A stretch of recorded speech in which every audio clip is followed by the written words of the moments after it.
السلام علیکم ورحمۃ اللہ وبرکاتہ۔ کیسے ہیں آپ سب لوگ؟ آج ہم بات کریں گے تہجد کے بارے میں۔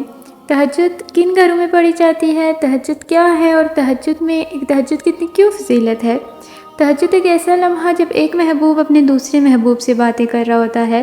جب تہجد کا وقت ہوتا ہے تو اللہ کے جو ملائکہ ہیں نا، وہ دیکھتے ہیں کہ جیسے آسمان پہ سٹارز ہوتے ہیں ویسے ہی زمین پہ کچھ سٹارز ہیں۔ جو لوگ تہجد پڑھتے ہیں نا، ان کے گھروں سے اس سٹار زمین پہ دیکھتے ہیں، ان گھروں کو جن گھروں میں تہجد پڑھی جاتی ہے۔ تہجد prayers also known as قیام اللیل. The تہجد prayers falls into the fourth category of prayers. اللہ پاک تہجد ہر کسی کو نصیب نہیں کرتے، بلکہ اللہ پاک اپنے پسندیدہ بندوں کو تہجد کے ٹائم اٹھاتے ہیں۔ تہجد means to give up sleep, which is the way the prayer perfectly performed during the last third of the night. حضرت عائشہ رضی اللہ عنہ فرماتی ہیں کہ نبی پاک صلی اللہ علیہ وآلہ وسلم اتنی دیر تک عبادت کرتے تھے کہ ان کے پاؤں میں سوجن ہو جاتی تھی۔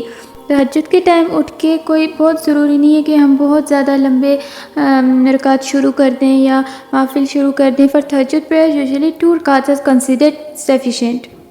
As per the hadith, Prophet نبی پاک صلی اللہ علیہ وآلہ وسلم used to perform nearly 13 rakats. تہجد کی عادت پتہ ہے خود کو کیسے لگائیں؟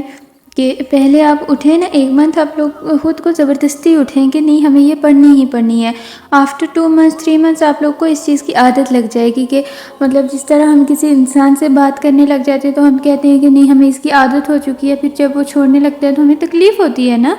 تو اسی طرح احساس ہو کہ ہم نے کوئی کسی چیز کو چھوڑا ہوا ہے، ہمارے دل میں ایک بے چینی ہو کہ ہم نہیں پڑھ رہے تو کیا پتہ کیا ہو جائے گا، پھر ہم لوگ کبھی تہجد کو نہیں چھوڑ سکتے۔ اور اس کے بعد جب اللہ تعالیٰ ہمیں ہماری دعائیں قبول کرنے لگتے ہیں تہجد کے ذریعے سے، پھر تو ہمیں بالکل بھی اس کا چھوڑنے کا ہو ہی نہیں سکتا کہ ہم تہجد کو چھوڑیں۔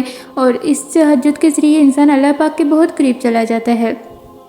جب ہم اللہ پاک کے قریب چلے جاتے ہیں پھر ہمیں تہجد کی خود بخود شوق پیدا ہو جاتا ہے، خود بخود پڑھنے لگتے ہیں، اللہ کی طرف جانے لگتے ہیں۔ It is also said that this prayer brings a Muslim closer to Allah Almighty and his life is filled with peace and brightness. آپ لوگ کی لائف یقین مانے کہ سکون سے بھر جائے گی اس تہجد کی وجہ سے۔ تہجد کی جو ایک دعا ہوتی ہے نا، اس میں اتنی طاقت ہوتی ہے کہ آپ لوگ کی پوری زندگی بدل سکتی ہے۔ تو ریگولر جو تہجد پڑھیں گے آپ لوگ کی زندگی میں کتنا سکون آ جائے گا۔ آپ لوگ اگر بے چین ہیں، بے سکون زندگی ہے، آج کل کی زندگی جو ہے دور میں ہم لوگ ایک دوسرے کو دیکھ کے دور میں لگے رہتے ہیں، اللہ کی یاد بھی نہیں کرتے اور بے سکون سی ہوتی ہے۔ ہمارے پاس ہر چیز ہوتی ہے لیکن ہم کہہ رہے ہوتے ہیں کہ نہیں بھائی ہمارے پاس سکون نہیں ہے۔